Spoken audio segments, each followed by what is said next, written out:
rescue mission has been established, or it could be any other situation like a cyclone where like a majority of the people have to be rehabilitated, they lost their property, sometimes they might have lost their family members. So what do you do? Like what kind of a situation you imagine there, you experience it there? We also see like in the newspapers, right? Even for the minor situations, like when you look at the newspaper incidents, it is like really a pathetic situation. We empathize a lot. But if you have witnessed that situation, if you have seen those people, how deeply they got affected, first you have to develop the courage to talk to them. You have to plan like how you have to really see that they are responding to you. So if you try to be very smooth, soothing, and then try to say like not to get affected, it's not an simple thing, right?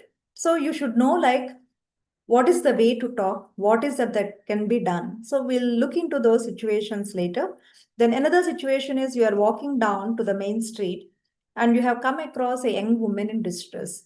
So it could be in your own apartment where you have seen a young woman like in a very frustrated mood, trying to go out of the apartment. The way her body language is indicating that she might be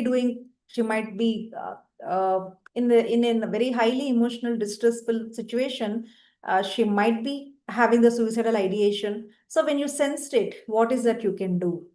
When you know that something is wrong, she is seriously disturbed and she is just walking out of the apartment with a different bodily expression and a different facial expression, you can sense it. So what is that you can do? What is the minimum thing that you can do? Then another situation where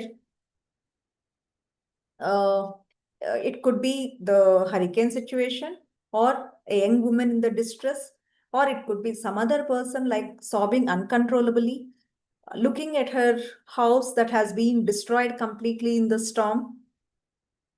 Not only the things, but there could be family members in that situation, other family members who couldn't come out of the house. So it could be a same situation, but it can be different situations. How you can help the different people in those kind of crisis situations. So if a person is trained in the psychological first aid, obviously like some immediate relief, and as a first responder, like you can stop them engaging into any other kind of an behavioral outbreaks. Then another situation you can think where probably after your dinner you are coming out for a walk and then you hear a woman screaming.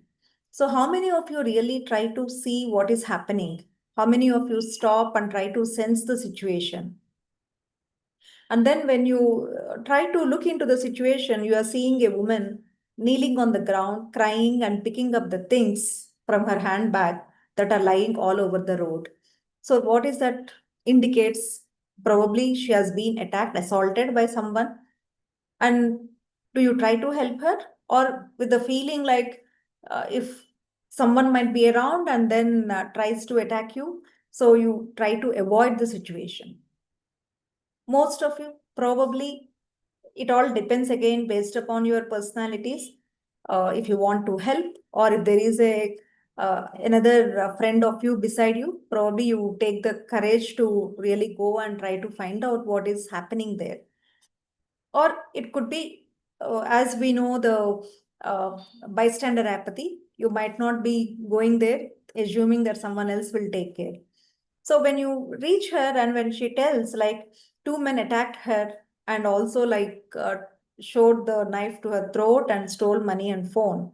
Obviously, like there might be many other important things, though the life is not really in the danger, but she might have lost many valuable things from her handbag.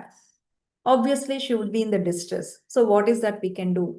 Sometimes here, not only the crying that happens, the emotional cry, but she would be with a great frustration based upon what she lost in the from the handbag. So how you would try to console her? How you would prevent her getting the panic attacks because of the incident? So all these situations, if you were there with a some kind of a training in the psychological first aid, probably immediately you try to give them some kind of a relief, and then you can make them think, because when you are emotionally like uh, say like completely lost, the cognition will be clouded. Uh, the people cannot take a right decision when they're emotionally blocked. So once you try to make them understand or make them facilitate like giving that kind of an emotional relief, I think automatically they would also think what can be done in that particular situation. So these are like generally day-to-day situations. Sometimes they are minor situations, sometimes there could be major situations. But as warriors of like protecting the mental health of the people in the society, if you are equipped with certain skills, you can spread some kind of an emotional well-being among the public, among the people. So for that reason, the psychological first aid is needed. So what could be the different reactions in the crisis event? So I think all of you are familiar, you know about this. So can anyone mention what could be the behavioral reactions in the crisis event? Whether it is the recent incident that we just discussed, a woman attacked on the road in the midnight or in the night time, not may not be the midnight, but just the night time. Or it could be a hurricane where, or a cyclone or a tsunami where she lost her own family members or the property. So what could be the behavioral reactions? Can anyone mention?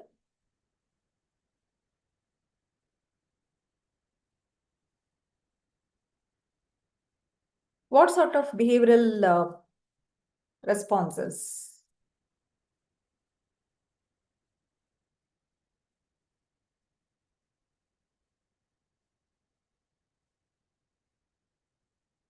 Any answers that I could see?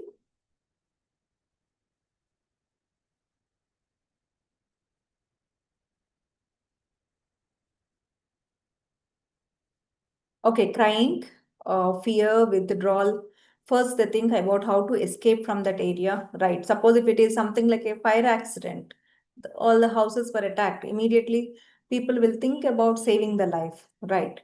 So, getting panic, yes. So, these are like very immediate responses which you can expect from the people. Yes.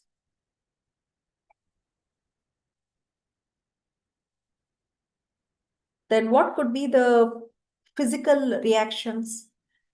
Emotional, some of you already mentioned, like panic attacks, fear, all this comes under the emotional. Behavioral, like some of you have mentioned in the chat box, like running away, trying to escape oneself from the situation, or crying. All these things can also be, crying can be behavioral as well as the emotional. Yeah, any physical reactions that people might be reflecting? Yeah, shivering, tensed, or they might be, some of them might be losing their consciousness because of the changes in the blood pressure and also the sugar levels. Yeah, profuse sweating. Yes, losing like orientation, cognitive orientation to the situation. Yes. So all these are physical changes. Thoughts, what sort of thoughts they would get? Is it like in that particular situation, emotions are more upheaval of emotions are experienced, or thoughts are overwhelming them? Which one would be generally the most prominent thing? Yeah, helplessness. Yeah, some people definitely, someone mentioned, get ready to face it. If you are basically having that hardy personality, I think you know about who is a hardy personality, right? You are able to still, in whatever situation you are, if you are able to control the situation, and if you are trying to take it in a challenging way, okay, whatever the situation has happened now, let me face it. And once you have decided to deal with it, the kind of a commitment that you experience. So people with hardy personality definitely will think of what can be done in a better way, how they can handle the situation. But every person may not be having that kind of a plan of action immediately, right? Yeah. So behavior, startle, right? physical sweating, not stable, emotional fear, right? So generally, in such situations, emotions are dominated by the thoughts. If you're very calm and composed, or even if the stress is not so intense, or if the shock is not an intense shock, obviously, though there is an emotion, immediately the thoughts will also try to accompany your emotions and say, like, cool down, you can still handle it. But in a severe crisis, in an intense crisis, definitely the thoughts are generally clouded. No cognitive processes is taking place, only emotional upheaval you experience it. So they just look at you or look at the surroundings, but they don't understand how or what action they have to take, or nothing is sinking into their mind. Like they're still in the shock. How did this happen? Or how can this happen to me? That kind of an state of mind they would be experiencing. Or if at all any kind of a thoughts, obviously they would be having the negative thoughts, not the actual, the constructive way of thinking. So sometimes all these reactions are simultaneously occurring in the individual within the fraction of a second. Too many behavioral actions, too many emotions, too many negative thoughts, and even the body is responding because of these intense emotions and the thoughts. So it is very difficult to really calm down them. But still, immediately you have to first observe their reactions in any kind of a crisis event. For example, like if the person's BP has raised, forget about the psychological situation. In any kind of a situation, normal situation, suddenly you have seen a person about to lose the consciousness or about to fall down. Immediately you will understand that probably there is a variation in the blood pressure, and accordingly you will try to respond, giving them some glucose water or sugar water, whatever is available, to see that the glucose levels are raised. So similarly here, when the person is psychologically like not able to balance, psychologically in the shock, you have to think over what can be done immediately. So first, if the predominant thing is physiological changes you are seeing, you have to provide them the support to make them calm down, make them sit, give them some water, and then once that blood pressure or the glucose levels are coming to the normal, then you should be able to focus on the emotions and then the thoughts. So all these things it takes some time. Sometimes it could be within minutes people may respond. Sometimes based again on their personality makeup, it may take some time to respond to whatever you are saying. But we need to observe, like, in which individual, which reactions are predominant. Accordingly, we have to focus on which step we need to take it. So, when it comes to the psychological first aid, as some of you have mentioned in the beginning of the session, it is the first responder, how they are responding. So, who are the first line psychosocial support uh, uh, can be provided by the people? Who are those people? For example, like if I ask you, in case if you need a support, a psychological support, who comes to your mind? Hope like you don't leave a message like I require a psychological support or a social support in the Instagram reels or in the Facebook, right? Uh, you don't think about the social media then, right? So how you would respond, or whom do you think like people will respond to you? Yes, mother, friend, parents, okay, nearest and dearest. Good. So I'm happy that immediately you're able to think some people who are able to respond to you immediately. Because unfortunately or fortunately, we are living in the technology world.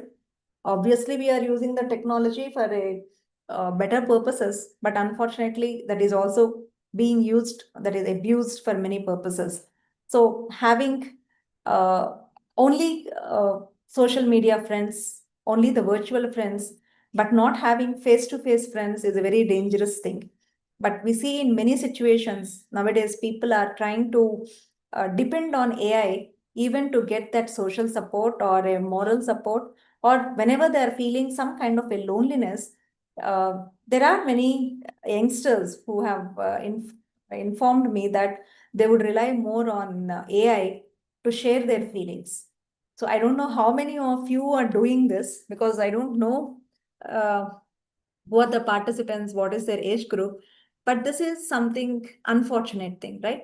To some extent, probably AI might be giving the support, but that human touch may not be there always in those situations where that vulnerable dependencies, vulnerability has been exhibited by the people.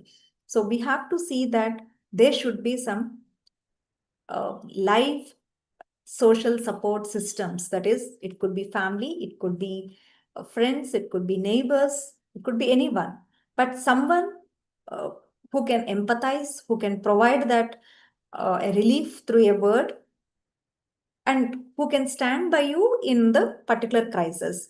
So sometimes when it is not possible in such cases, like where the accidents happen, only the victim is there, then the first responders can be the bypassers or the police department or any ambulance team. All these people can also be trained in the psychological first aid, so that like they can save the people not only from the danger, but also trying to give them the comfort, the psychological comfort that is required. So it is a humane, supportive, and practical assistance which we can provide to the people who are really suffering with the serious stressor. And this serious stressor can be anything where they were experiencing the high vulnerability. So here, like uh, psychological first aid. What is not a psychological first aid? If you understand, definitely there will be a clarity about what is the psychological first aid. So it is not that only professionals can do. As I have told earlier, like there was a befriending technique. Similarly, it is something like where people who are interested to help others, who have that skill of helping others, definitely they can be trained irrespective of the age. But only thing is, they should not be so sensitive where more than the help, the damage occurs. Then psychological first aid is not a professional counseling. That is the reason why we say all the professionals only need not be trained in that. And it is not an intervention that is given at the psychiatrist level or a clinical level. And definitely it is not a psychological debriefing. You are not trying to explain whatever has happened, how it is affecting. It is not asking the people to analyze the situations and put them into the logical thinking. At the same time, you are not even pressurizing anyone to tell their story, why you are feeling so low or what happened or why you are experiencing this. It is only like you are just trying to be with them, make them experience whatever the emotion, the reaction that they are experiencing, giving them the space, and then making them speak to you about their uh, vulnerabilities. So the moment we give the psychological first aid, as I have already mentioned, they can quickly come to the normalcy uh, without getting much affected in the long term. Then the way that you are providing the psychological first aid, obviously they feel safe, connected to the others. They try to remain calm and also develop that optimistic attitude that things will become normal. So how you are able to provide them this feeling of safe, connected to the others, we'll discuss it. See, sometimes like when you are in a very anxious mode, something you heard, you became very anxious. But the moment someone whom you trust or someone who is very close to you has reached the place or tried to be with you, even if they're not doing anything, even if they're not solving any problem, but still that assurance will be there, right? Because you feel like I can handle the situation because someone whom I can trust or someone who is always ready to be with me, who is ready to support me, is beside me. So that kind of an assurance will be automatically be inferred from the presence of the individual. Then psychological first aid also tries to indicate like what kind of a support can be provided, whether the social networking is important for the person who is into the depression, or who is feeling very lonely in a particular situation, or if there is a physical reactions are more, what kind of an medical support can be immediately be provided? And if it is to bring about the feelings of happiness or at least the calmness to some extent, what kind of an emotional support be provided? What is needed to that particular individual? Accordingly, we try to focus on. Then trying to develop a sense of control uh, by themselves, like instead of like as getting into the agitated mood, how they can develop a sense of control. So here, the principles of psychological first aid are: first, all of us are humans. All of us have that empathy within us, the sensitivity within us. Definitely, like you try to move forward and try to help others. So that kind of an humane touch has to be there. But unfortunately, we see sometimes what is happening, right? If some accident is happening or some fight is happening on the road or some uh, fire accident is happening, uh, instead of trying to go forward and help, people are trying to record the incident and then put it on the social media. So that is very inhuman. But once upon a time, at least immediately people used to rush. Now also people do that. But most of the cases we see their enthusiasm in recording and putting it on the social media rather than providing the support. So one should have that human touch, that trying to be an attitude to be very supportive to the people, and also while helping, see that you are maintaining the individual's dignity, trying to safeguard their culture, because some people strongly have that cultural background. We cannot affect their beliefs about their culture in the process of helping them, and also believe in the abilities of the other individual also, instead of being very judgmental towards them. So who can benefit from psychological first aid? It could be anyone: children, adolescents, elderly people, or adults affected with any kind of an disasters or crisis. Anyone can be helped through the psychological first aid. Sometimes, like the life-threatening injuries, that is in serious accidents, or sometimes the individuals can help themselves but not the people around them. With the fear of saving their life, they might have at that moment forgot about their family members or the children. So in such cases, like the guilt will be more. So how to help them out to overcome that guilt? Then, yeah, someone having a serious illness, but no one is there to take care of them. Especially, we see such kind of incidents among the geriatric population, oldest population, because we see like in most of the families, only the oldest people are there. Children are uh, being abroad or any other, even if it is within the city, may not be easily available. So in such cases, like when they were affected with some serious illness, how they can be helped out? They feel extremely lonely. Sometimes, like they're going into the depression, and we have seen even in the pandemic situation how geriatric population has been like emotionally disturbed. They were the people who have become more vulnerable, or a person held up in a car accident, or could be a victim of violence or witnessed the violence. Sometimes not only the victims, even those who witnessed certain incidents right in front of their eyes, it is very difficult for them to take it. They have the nightmares. They cannot forget the incident. So even in such cases, the psychological first aid can be provided. Loss of a loved one, you all know like how that leads to the intense psychological problem. Then when it should be provided? Obviously, when a person is experiencing a high level of distress immediately after the crisis event. Then where it should be provided? So anywhere, even if it is like a kind of a rehabilitation center, it can be in a rehabilitation home. Sometimes, like even after the cyclones, or even after the war victims, when they were moved on to a particular location and where they were given the shelter. So even in the shelter homes that can be provided. So, uh, it, any place where they feel very safe, away from the situation that they have witnessed a incident.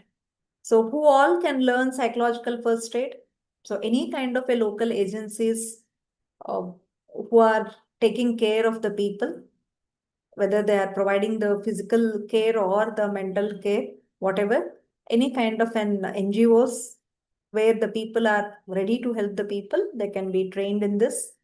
Then police people, firemen, nurses, family members, obviously psychologists and psychiatrists, definitely, and military people, because these are the different varied professionals where they directly work with the public in most of the time.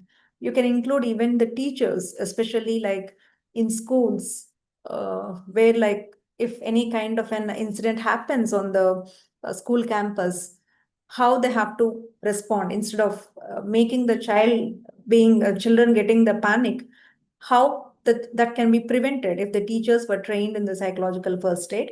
So teachers can be part of it. How to help responsibly. So here, like many demographic factors, many cultural factors also come to the forefront when you're trying to help. Sometimes the patients or the people may not be ready to accept your help because they are like there are cultural barriers. So you cannot force them to, or you cannot force on them to listen to you, but you have to understand those cultural barriers, give them the space that they would understand you.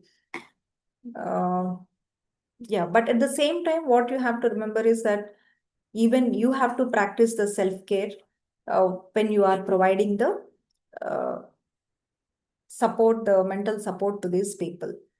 So these are the three L's, the basic, the spirit of the psychological first aid. First L is look, second L is listen, third one is link. So can anyone just give an example of what do you mean by these three L's?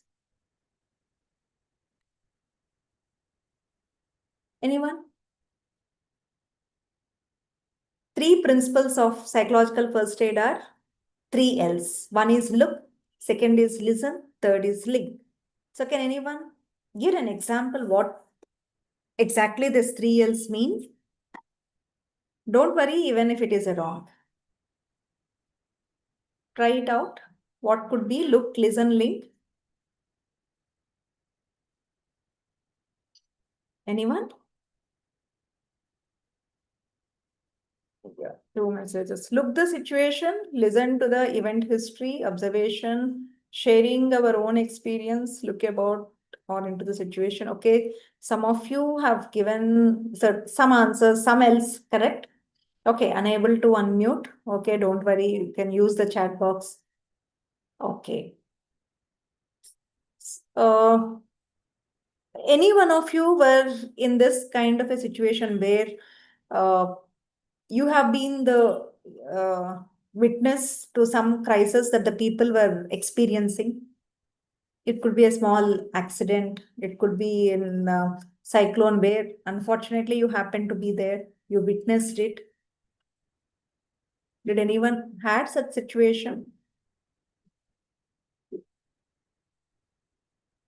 Okay, linking your experiences, collective and collaborative. Okay. Refer to relevant source. Fine, fine. Um, look is like look into the environment wherever you are. When you sense it that some disturbance is there, that is creating a kind of an bizarre experiences among the people, just look around who is mostly getting affected. Or even like if when you are going to your own office, wherever you are working, whether it's school, college, university, or a private sector, wherever you are, generally like, is it you directly go mechanically to your room, whether it is a classroom or your cabin, and then start your work, or do you greet everyone? Forget about the crisis, okay, in general. So do you greet? whoever you are seeing, whomever you are seeing in your day-to-day situations when you are at home, workplace. Suppose like you went to your workplace, you went into your cabin, or before you went into your cabin, you have seen like one person very moody or very silent, or you sensed that something is wrong with that individual. Do you observe any such changes like among your colleagues or anyone, or you're too busy or you are too mechanical in your behavior? Yes, you observe, right? So when you observe, what do you do? You just observe and then leave, or you try to go and talk to them every day, like you look very cheerful. Is anything wrong that you are looking very dull today? Is something bothering you? Would you ask such questions? Okay, you talk to them. Yes, yes, yes. So that means the first L is look around wherever you are. Look around in the sense you need not turn your head and then look here and there deliberately. But definitely, wherever you are, at your workplace or at home, in your neighborhood or any place, when you observe like someone is not really uh, well in the sense not physically well, I'm not speaking about physical health, but when you sense that someone is looking very disturbed, immediately go and talk to them. If it is a known person, even with a slight hesitation, probably they open up. Even if it is a stranger, initial resistance might be there, initial hesitation might be there, but definitely the moment they open up, you just listen to them without interrupting. And then linking to, after listening to them, linking to the correct source, correct referral. It could be like a normal helping of providing them some information about where they have to go if they are really lost the way, or if it is they're requiring some medical help, giving them the link how they can get a medical help, whom to contact, or is there any nearby hospital or a nearby medical shop where they can approach, or if it is a psychological disturbance, if when you sense like they require a professional counseling, to whom you are linking, a psychiatric or a psychiatric help or in counseling help. So based upon that, you are linking it to the correct source. So these two things, look and listen, it can be part of your personality. If you are molding yourself not to be so mechanic in your life, but also get connected to the people around, definitely you will observe when someone is in the emotional trouble or in the emotional distress, you would go and talk to them. So this link is every one of you can have some database with you, like with regard to anything, whether it is about the doctors or whether about it is the psychologist or psychiatrist or clinical psychologist. So when you have this kind of a database, based upon the need, you can link the person to the actual source instead of moving to the wrong direction or going into the wrong hands. Obviously you can help them out, because we see like how many quack psychologists have come onto the field. So if people sometimes, even with the high levels of education, they really go into the go and meet the wrong people or go into the wrong direction. And you can think about illiterate or not so well informed people, those who don't have much awareness about the field. They might listen to all those uh, not the so-called professionals. So obviously, like when you have this information, you can provide them the genuine information. So let us see like what is this psychological first aid principles. So first is prepared. Learn about the event that has happened.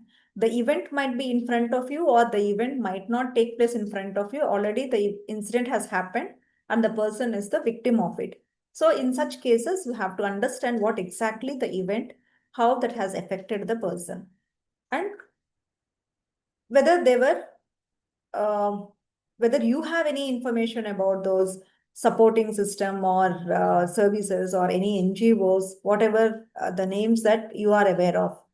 Then whether the person can be having the safety and the security. Sometimes like the person might be feeling like, I don't think I can stay in so and so place, or I cannot trust my family members. So based upon the instant, any information can be given by the person. So you have to check these three things. What is the incident happened? Then the information that you have about providing the services, and then any safety and security concerns that the person has been sharing with you. So if this you are well informed, then obviously you will observe for the safety. You will also observe like whether the basic needs can be fulfilled, and what are the severe distress reactions after the event that the person is experiencing. So all these aspects you have to observe in the individual. So once you have observed, then naturally you can first listen to whatever they're talking, whatever concerns that they have. And then while listening itself, you can also find out whether they have any support system, or whether they want any help directly from the people. So you are probing the information, you are listening to them. Then you are linking, suppose if they were not having the basic needs fulfilled, like food and water or shelter. So obviously you can see like how to which NGO we can make them connect, or which government organization we can inform to them. And then we can also like see how their problems can be solved, or they might be coping with them, whether they are capable of coping it or not. You can, whatever information you have, you can provide them the information. Sometimes like directly, if it is not in your hands, you would connect it to the organizations itself. So prepare, that is, you have to prepare to understand certain things. Look, that is, observe whatever is experienced by the person. Listen to them, and while listening, you also collect the information from them through probing. When I say probing, it is not an police investigation. When you are talking to the people to provide the psychological support, your voice, the way you are using the words, your tone, all these things matter a lot. Otherwise, already distressed person, they would be terrified by your body language and they would hesitate to share anything. So you need to see that your intonation, the way you are showing your body language, your facial expressions, all these things have to be like properly in place. And then you can provide them the link. So to be more deeper into these look, listen and link, look refers to whether the helper looked for, it's like a checklist. Who needed the help? Whether it is the direct person who is in contact with you, or the person is sharing about someone who requires the help, whether they have any safety or security risk, any physical injuries that have happened because of the crisis, that is an accident or a fire accident or any other thing. So we have to look into that. Then any basic needs, that is like since 2 days, if they have not eaten anything because of the war or because of the hurricane or whatever. So whether the immediate things can be fulfilled, then need to observe the basic emotional reactions. When you are listening, you see whether they are able to speak about themselves, about whether they are able to narrate, their speech is proper, or any disorientation, whether you can trust the information that is given, because sometimes in shock, they might not be really sharing the genuine information. So you have to, while listening itself, you also have to check whether they are with a normal orientation or any disorientation that has taken place. Then whether the person can be calmed in the distress with your communication. then you can see like what are the needs and concerns. Link is, suppose if the basic needs are not provided or not fulfilled, to whom we have to contact, where they can be sent. If they are in a position to really walk by themselves and go, providing them with the address, giving them the information that is needed. Sometimes like we also see like children might be like misplaced in this pilgrimage camps or whatever. So they are completely with emotional upheaval. So we need to see like whether we can connect them to the parents whom they have lost during that particular disturbance. So how and where the services can be connected. It can be anything that calms down them. I don't know whether this link will be opened or not. I'll just see.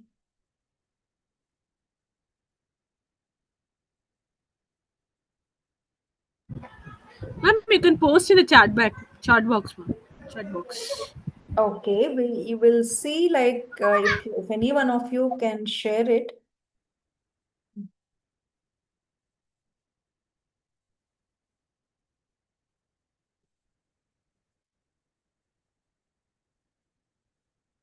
Just open that and see whether you can play that.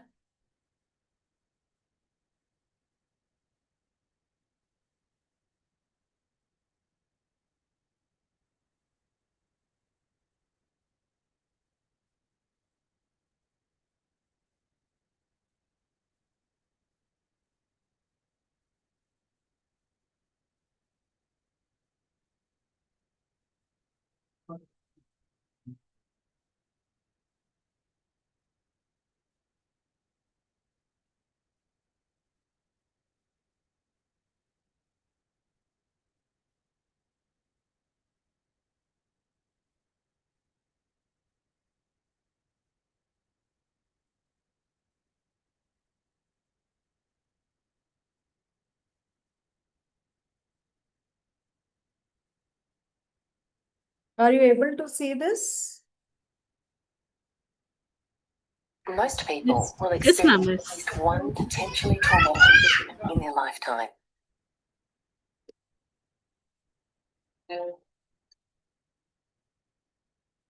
While the types and impacts of trauma vary widely, we know that fortunately most people recover by drawing on their existing supports, resources, and skills.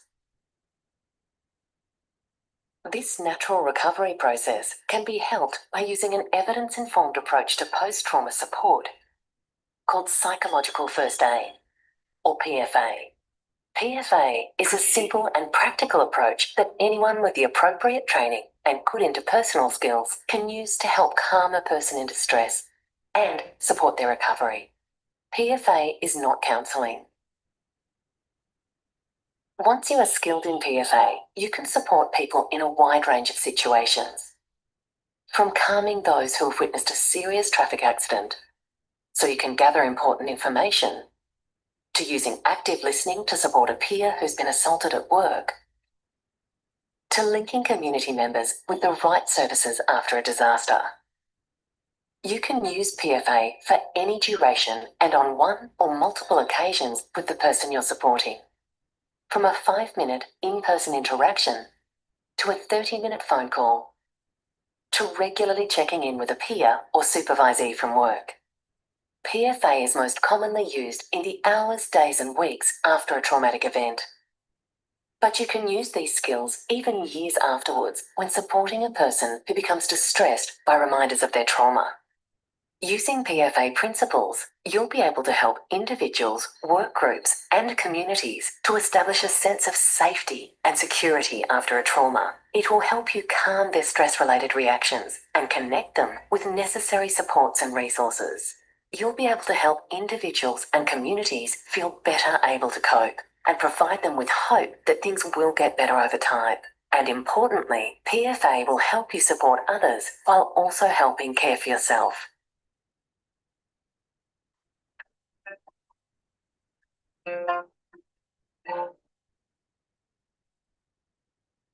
So this is basically whatever we have discussed. In a nutshell, again, the same video has displayed it. So I thought probably visually, if you can look into that, you can understand much better about what PFA is. So is it clear? Is it clear? Yeah. So now,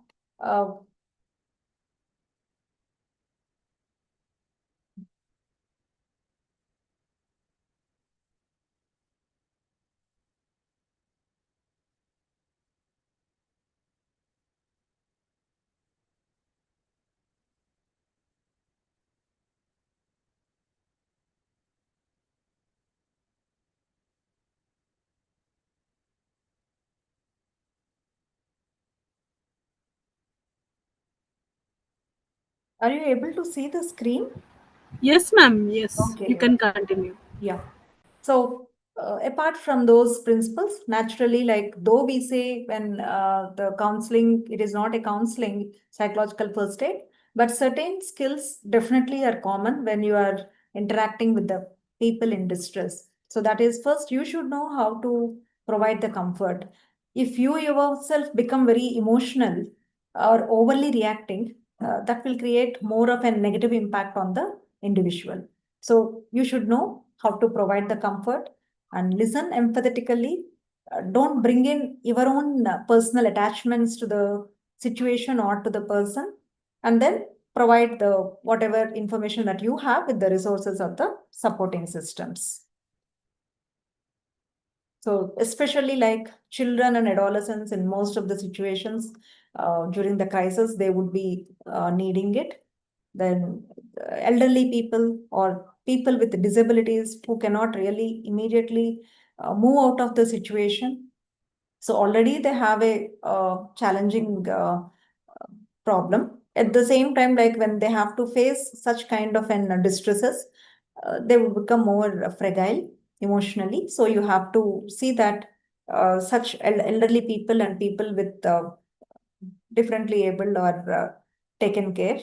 Then people who are experiencing the discrimination or violence. So once again, here it could be women and the girls, or sometimes in certain situations, it could be immigrants, or it could be war victims. So they would experience a lot sort of discrimination and violent attacks.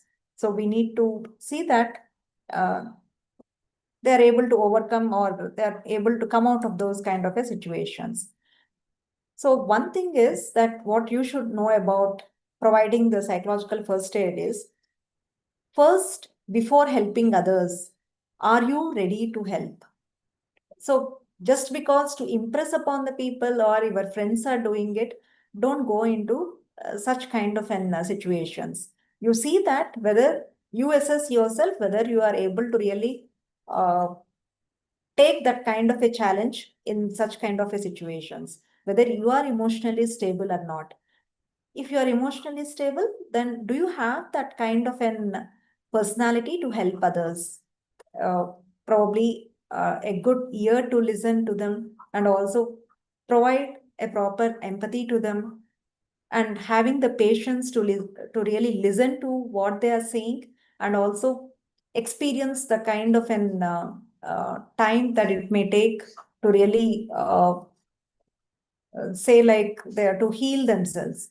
So first you feel like whether you are having all those qualities, like the basic counselor's traits that are needed when you are dealing with the people.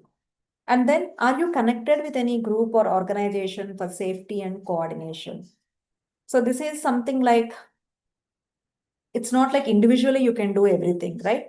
At the most, you can console them, you can provide them some emotional comfort. But after that, how you have to place them, where they have to be sent, or how their basic needs can be fulfilled.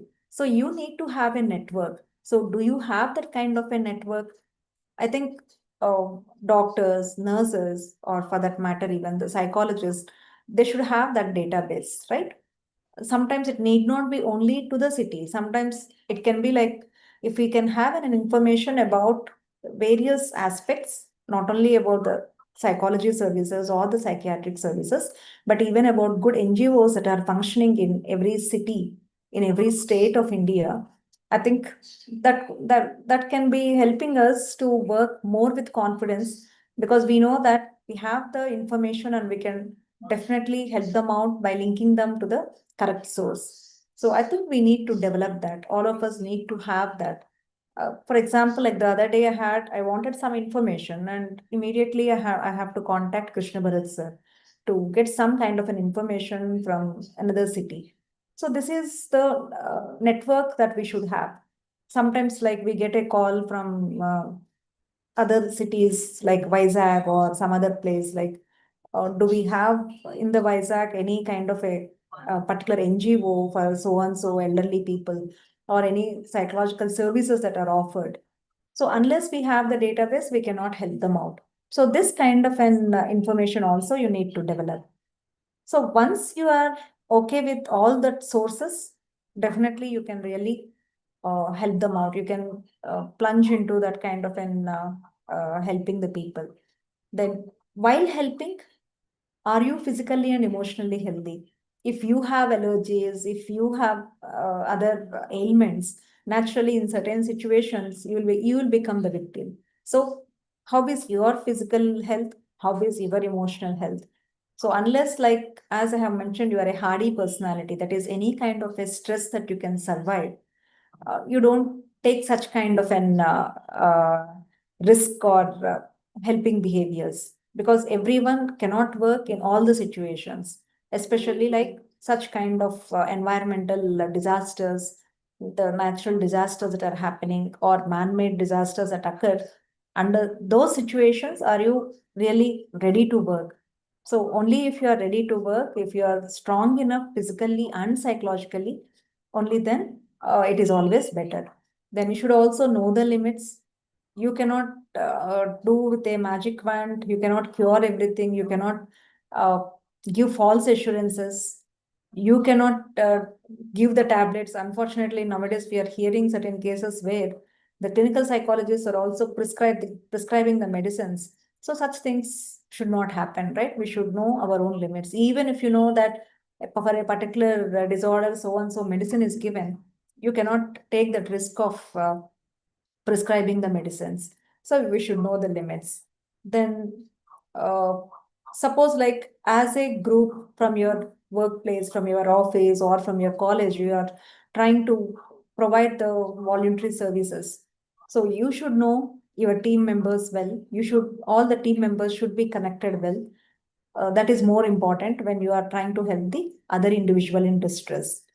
Then after the whole event has happened, that is after providing the psychological first aid, it is also important for you to take rest, recover and reflect.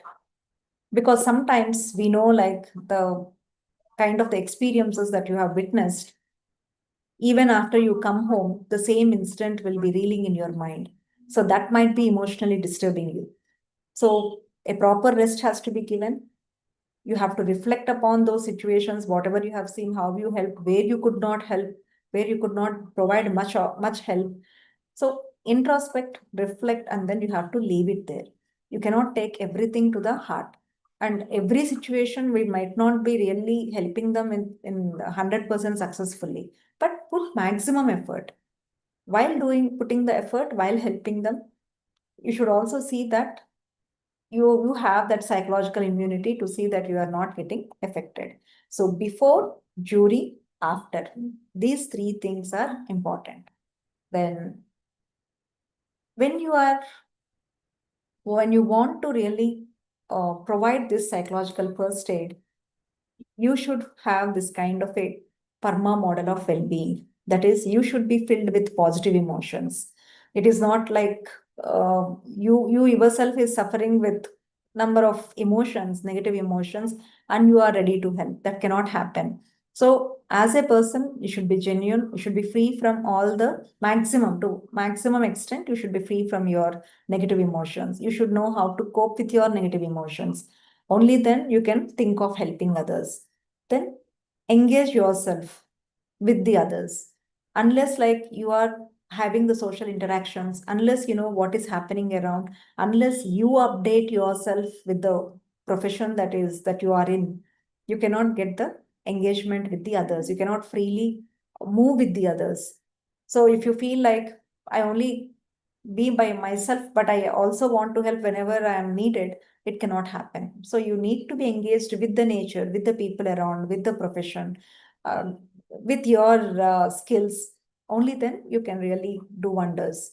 Then positive relationships, how you are getting connected to the people. If you are very good at connecting the people, you can connect to the people in distress also very easily. So maintain that positive relationships. With every individual, you may not be having a very good, high positive relationship, but definitely maintaining healthy relationships, at least. Like sometimes courtesy sake relationships will be there, sometimes work related relationships will be there. So wherever you are, whatever the kind of a relationship, see that they are healthy. It is not into the conflictual kind of a relationship. So when you have such kind of a mindset, you will also be able to provide or offer the help to the others. Then meaning in life.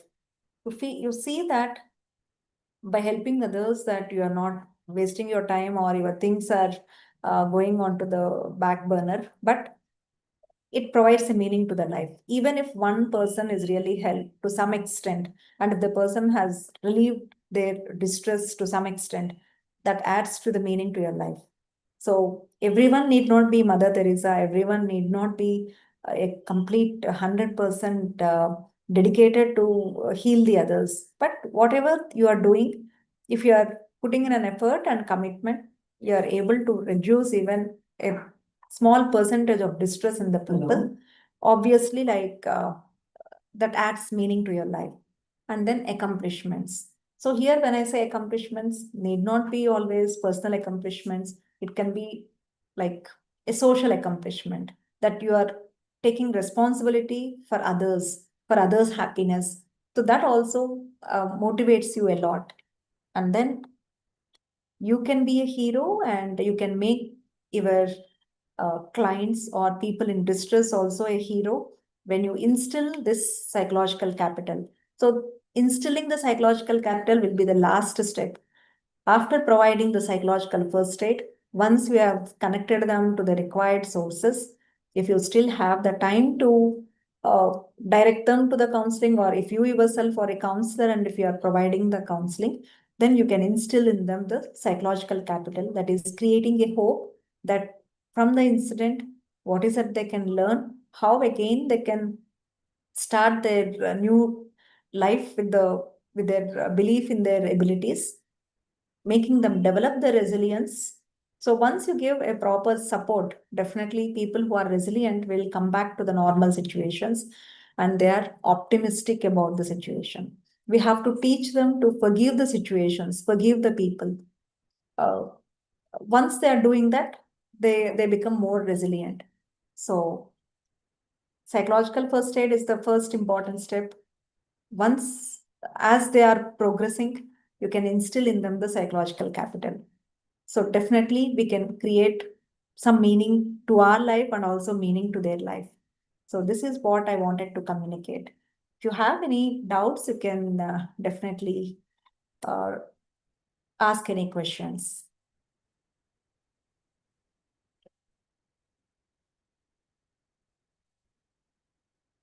Anything?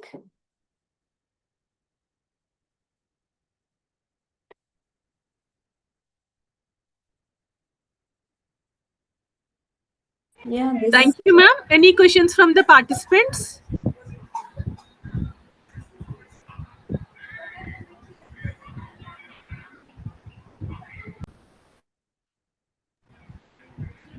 Okay, no questions. So is it everything is cleared or nothing is cleared? I think now you can put them on the unmute.